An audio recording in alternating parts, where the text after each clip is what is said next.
उससे भी खतरनाक स्थिति है। देखिए, पहले नेता झूठ बोलते थे तो अखबार वाले, टीवी वाले उस झूठ का पर्दाफाश करते थे। अब तो नेता के झूठ बोलने से पहले वही झूठ टीवी वाले बोल देते हैं। और जब आप झूठ बोलते हैं, जब आप वायलेंस फैलाते हैं और अपनी भाषा में हिंसा का, एक्सक्लूजन का, दूसरे समुदायों को अलग करने का, असहमति रखने वालों को लिबरल, टुकड़े टुकड़े गैंग बताने का, देशद्रोही बताने का, इन सब मुहावरों का इस्तेमाल करते हैं, तो आप क्या कर रहे होते हैं? आप धीरे धीरे नागरिक को उसके नागरिक बोध और नागरिक अधिकार से बेदखल कर रहे होते हैं। उसे आप स्टेटलेस बना रहे होते हैं।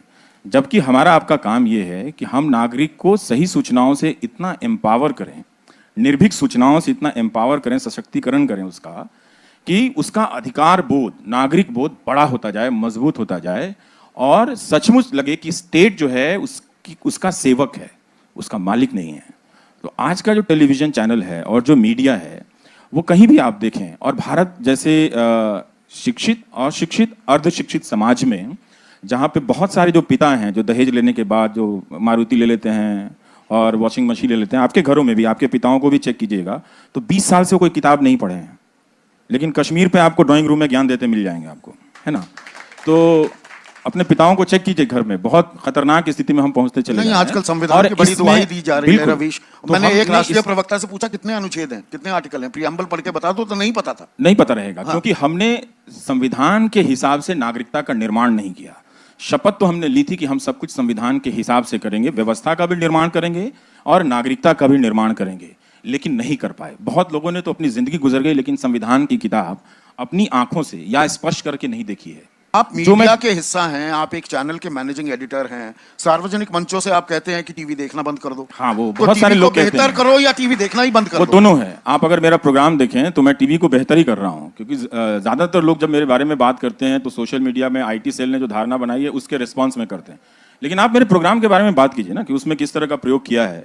कि आज के ही समय में आप देखिए कि 30 मिनट की कमेंट्री चल रही है, उसको यूट्यूब में 1-1 मिलियन 2-2 मिलियन देख रहे हैं।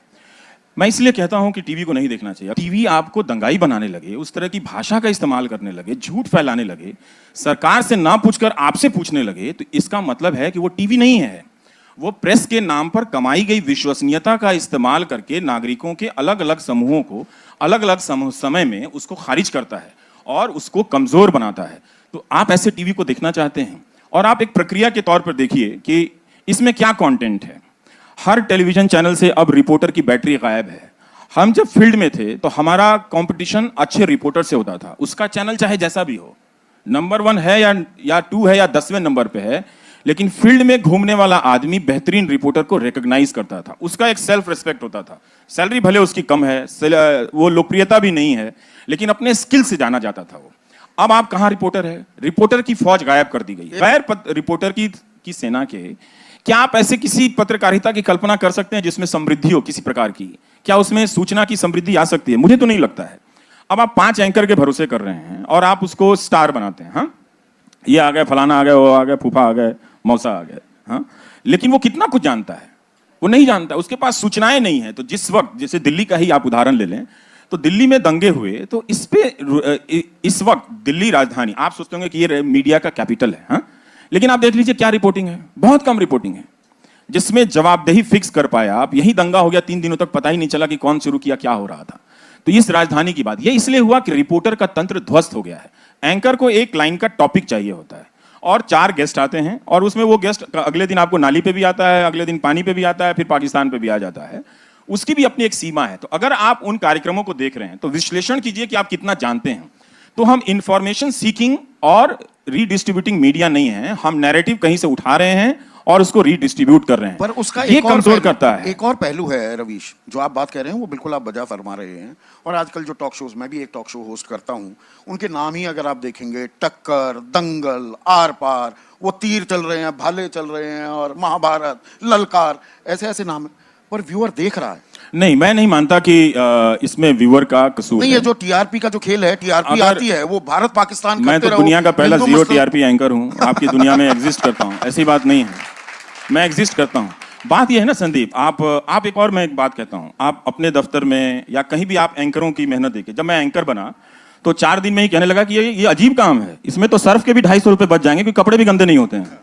मैं कहता ये बढ़िया है यार, ना जीन्स धोने की जरूरत है, ना शर्ट धोने की जरूरत है, चेहरे पे चमकाओ और आके बैठ जाओ और कुछ भी बोलते रहो, है ना। तो उसमें मेहनत नहीं है।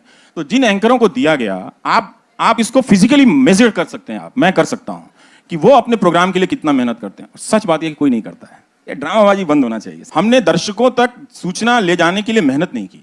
मैं अपने ही चैनल की बात बता रहा हूं, मैं अपने प्रोग्राम्स की क्लिपिंग्स नहीं बनाने देता।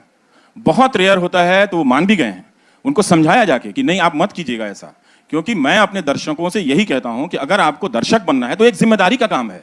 ये हुले लेले का काम नहीं है कि आधे घंटे के प्रोग्राम में 10 मिनट का क्लिप निकाल के 10 सेकंड का लेके आप उसको वायरल कराते हैं। और आप देख लीजिए कि उसके कोई दूसरे छोटे बड़े क्लिप्स नहीं होते हैं, लेकिन तब भी 1 मिलियन क्लिप्स होते हैं। तो क्या ये खराब है? क्या सारी दुनिया मुझे देख लेगी? नहीं देखेगी, वो पर्याप्त है। नहीं तो YouTube क्या जरिया हो जाएगा? चैनल देखना बंद कर मैं बता रहा हूं आपको, वहां पे एक नंबर लिखा होता है ना। टीआरपी का आप भी जानते हैं कि 20,000 मीटर का क्या फर्जीवाड़ा है, वो आपको पता है। उसमें बहुत सारे विवाद है, पर यूट्यूब में एक पता चलता है कि एक नंबर उसमें लिखा रहता है।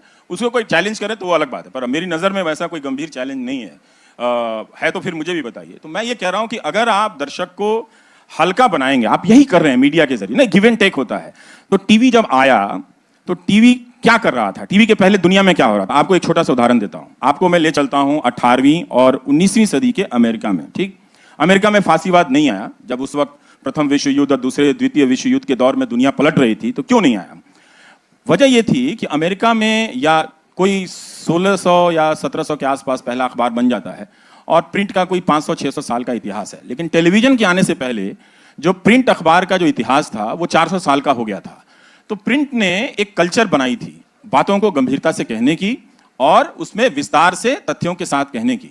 तो अमेरिका में एक लिसियम मूवमेंट चलता था, तो जिसमें लिंकन होते थे, उनके प्रतिद्वंदी होते थे और उन दोनों के बीच डिबेट होता था। और वो डिबेट हाव भाव के प्रदर्शन का डिबेट नहीं होता था, लिख कर लाना पड़ता था अपने सोर्सेस के साथ और बात करनी पड़ती थी।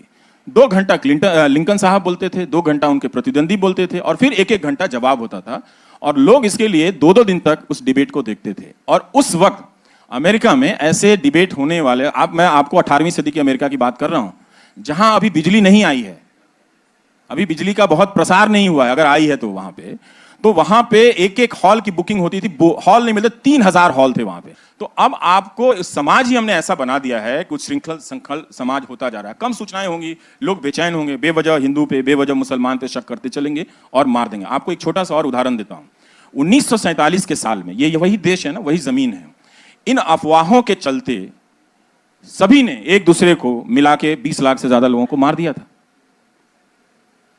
उसमें अखबारों की भूमिका बहुत भयानक थी। इस फेक न्यूज, र्यूमर और जिस तरह का एक सांप्रदायिकता इस चैनल में आई है, उसके खतरों को गंभीरता से हमें देखनी चाहिए। और आप जाकर देख लीजिए कि जो नैरेटिव जर्नलिज्म आया है, ये नैरेटिव जर्नलिज्म स्टेट का जर्नलिज्म होता है। ये स्टेट की नैरेटिव होती है। जनता का एक भी आप नैरेटिव बता दीजिए जो चल रहा है। 2 लाख किसान आए, किसी अंग्रेजी चैनल में आपने देखा, हिंदी चैनल भी आप उस तरह से हो गए। तो हर चैनल को जनता से दूर किया गया है, स्टेट का पार्ट बना दिया गया। तो हमने, जो मैं कह रहा हूं कि 1947 में हमने इतने लोगों को मारा इन्हीं अफवाहों की वजह से। और जब स्टेट क्रिपल करता है, ढहता है, हमारी जिम्मेदारी थी कि हम होम मिनिस्टर को क्वेश्चन करें, हम दिल्ली पुलिस को क्वेश्चन करें। ये तुरंत बंद होकर ताहिर हुसैन बनाम कपिल मिश्रा के नैरेटिव में चला गया। नैरेटिव आपको यहीं ले जाता है, जमीन की घटनाओं को हटा देता है। उस वक्त क्या हो रहा था? जो 47 में हो रहा था वही नैरेटिव, और वही 2020 में हो रहा है वही नैरेटिव। क्योंकि उस वक्त मीडिया नहीं था, मीडिया था पर स्टेट नहीं था। मीडिया साष्टांग हो गया है, खत्म हो गया है। वो पहले खत्म हो गया था 2014 के पहले। तो वो तालिबान आ गया, तालिबान चलता था हर चैनलों पे। एक चैनल पर दिन रात चलता था कि 2012 में दुनिया खत्म हो गई है ना। और कोई एंकर भूतों के यहाँ चले जाते थे खंडर में कि भूत खोज रहे हैं रात को। अभी भी खोज रहे हैं। हाँ, वो अभी भी खोजते हैं। मैं तो अब टीवी नहीं देखता, लेकिन अब बताइए, अभी भी खोज रहे हैं। आप देखिए कि कोई पुलिस का प्रोटेक्शन नहीं है। लोग खुलेआम मेरे बारे में ही आज ही लिख रहे हैं कि गोली मार दो इसको, कोई एक्शन नहीं है। क्या पहले यह संभव था? यह पहले संभव नहीं था, क्योंकि टेक्नोलॉजी ने आके इस प्रक्रिया को और तेज बना दिया। दिन दुनी रात चौगुनी, इस तरह से उसका स्पीड काफी बढ़ा दिया है। इस प्रोसेस में एक ऐसा मीडिया आ गया है जिसके पास इतना पावर है, जिसका काम था कि व्हाट्सएप में या ट्विटर में इस तरह के जो गुंडे लोग आ गए हैं, जो राजनीति में हम मान्यता दे रहे हैं। आईटी सेल के लोगों को हम बुलाते हैं टीवी के चैनल शो में, जो लोग अफवाहें फैलाते हैं, गलत वीडियो जारी करते हैं, उनको हम टीवी के डिबेट में बुला के मान्यता देते हैं। तो मीडिया जो है वो इस खेल में लग गया है। तो इसीलिए मैं कह रहा हूं कि टीवी का जो ये दौर है, इसमें कोई सूचना नहीं है, तो आपको कोई घाटा नहीं होगा अगर आप नहीं देखेंगे। आप इतने नकारात्मक नहीं, मैं ये पॉजिटिव बात बोल रहा हूं। मेरे अगर आप 6 महीने के लिए आप टीवी छोड़ दें तो बहुत पॉजिटिविटी आएगी समाज में। तो आपको लगेगा कि समाज में ये लोग इस तरह से बैठ सकते हैं। अभी इन दोनों ने एक दूसरे पर तलवारें नहीं खींची हैं, समाज में भाईचारा है, लोग मिलजुल रहे हैं।